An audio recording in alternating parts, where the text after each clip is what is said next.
بسم اللہ الرحمن الرحیم۔ السلام علیکم ورحمۃ اللہ وبرکاتہ۔ ولادت پیغمبر اسلام اور امام جعفر صادق علیہ السلام آپ کو بہت بہت مبارک ہو۔ آج اسی حوالے سے مختصر سی گفتگو پیش خدمت ہے۔ پیغمبر اسلام کا نور اقدس اسلاب طاہرہ اور ارحام مطہرہ میں ہوتا ہوا جب صلب جناب عبداللہ بن عبد المطلب تک پہنچا تو آپ کا ظہور بشکل انسانی بطن جناب آمنہ بنت وہب سے مکہ معظمہ میں ہوا۔ آپ کی ولادت سے متعلق بہت سے ایسے امور رونما ہوئے جو حیرت انگیز ہیں۔ ان میں سے چند ایک آپ کے لیے پیش خدمت ہیں۔ مثلاً آپ کی والدہ ماجدہ کو بار حمل محسوس نہیں ہوا۔ آپ کے ظہور فرماتے ہی آپ کے جسم سے ایک ایسا نور ساطع ہوا جس سے ساری دنیا روشن ہو گئی۔ آپ نے پیدا ہوتے ہی دونوں ہاتھوں کو زمین پر ٹیک کر سجدہ خالق ادا کیا، پھر آسمان کی طرف سر بلند کر کے تکبیر کہی۔ شیطان کو رجیم کیا گیا اور اس کا آسمان پر جانا بند ہو گیا۔ ستارے مسلسل ٹوٹنے لگے اور آپ کی ولادت پر تمام دنیا میں ایسا زلزلہ آیا کہ تمام دنیا کے غیر اللہ کی عبادت کرنے کے مقامات منہدم ہو گئے۔ جادو اور کہانت کے ماہر اپنی عقلیں کھو بیٹھے۔ ایسے ستارے آسمان پر نکل آئے جنہیں کبھی کسی نے دیکھا نہ تھا۔ ساوا کی وہ جھیل جس کی پرستش کی جاتی تھی جو کاشان میں ہے وہ خشک ہو گئی۔ وادی سماوا جو شام میں ہے اور ہزاروں سال سے خشک پڑی تھی، اس میں پانی جاری ہو گیا۔ دجلہ میں اس قدر طغیانی ہوئی کہ اس کا پانی تمام علاقوں میں پھیل گیا۔ محل کسرا میں پانی بھر گیا اور ایسا زلزلہ آیا کہ ایوان کسرا کے 14 کنکرے زمین پر گر پڑے اور طاقی کسرا شگافتہ ہو گیا۔ آپ وہ ہستی ہیں جن پر صلوات و سلام اور آپ سے محبت کرنے کے ثواب کو جناب امیر علی بن ابی طالب علیہ السلام اس طرح بیان فرماتے ہیں کہ نبی کریم پر صلوات خطاؤں کو اس طرح ختم کر دیتی ہے جس طرح پانی آگ کو۔ نبی کریم پر سلام غلاموں کو آزاد کرانے سے افضل ہے اور رسول اللہ کی محبت راہ خدا میں نفسوں کا خون بہانے یا فرمایا تلوار سے جنگ لڑنے سے افضل ہے۔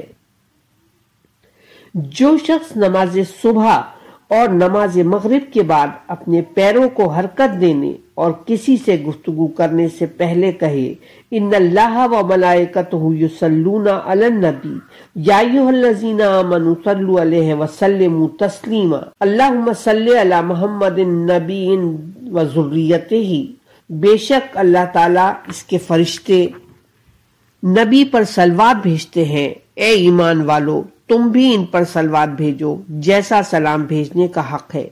پروردگار رحمت نازل فرما نبی محمد صلی اللہ علیہ وسلم اور آپ کی ذریت پر، تو اللہ تعالیٰ اس کی 100 حاجتوں کو پورا فرمائے گا جن میں سے 70 دنیا میں اور 30 آخرت میں پوری ہوں گی۔ راوی کہتا ہے میں نے امام سے عرض کی اللہ کا صلوات بھیجنا، فرشتوں کا صلوات بھیجنا اور مومنین کا صلوات بھیجنا، اس سے کیا مراد ہے؟ آپ نے فرمایا اللہ کا صلوات بھیجنا یعنی رحمت نازل کرنا، فرشتوں کا صلوات بھیجنا یعنی فرشتوں کی جانب سے آپ کے لیے پاکیزگی کا اظہار کرنا، اور مومنین کی جانب سے صلوات بھیجنا یعنی مومنین کا آپ کے حق میں دعا کرنا ہے۔ امام جعفر صادق علیہ السلام 17 ربیع الاول سن 83 ہجری مدینہ منورہ میں پیدا ہوئے۔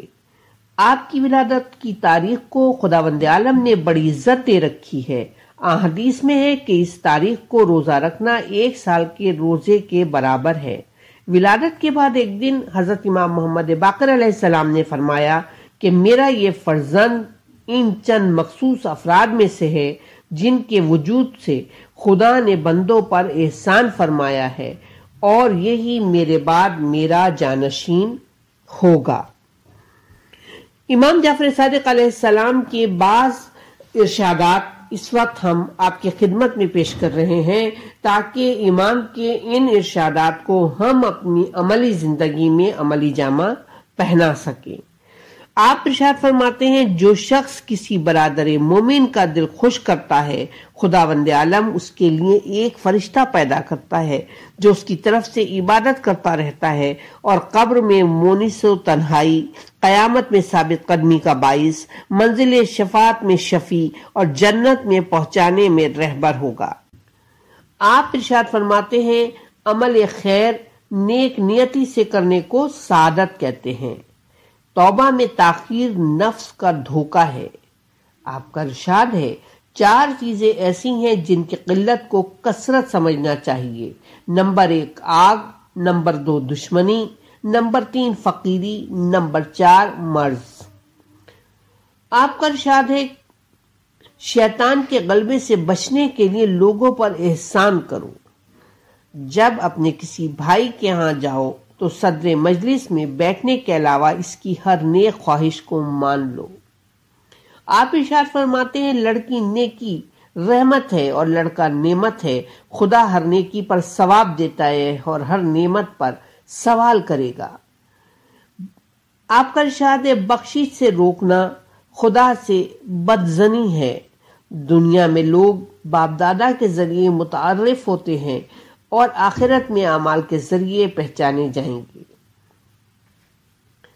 آپ ارشاد فرماتے ہیں جن چیزوں سے عزت بڑھتی ہے ان میں سے 3 یہ ہیں، ظالم سے بدلہ نہ لے، نمبر 2 اس پر کرم جو مخالف ہو، نمبر 3 جو اس کا ہمدرد نہ ہو اس کے ساتھ ہمدردی کرے۔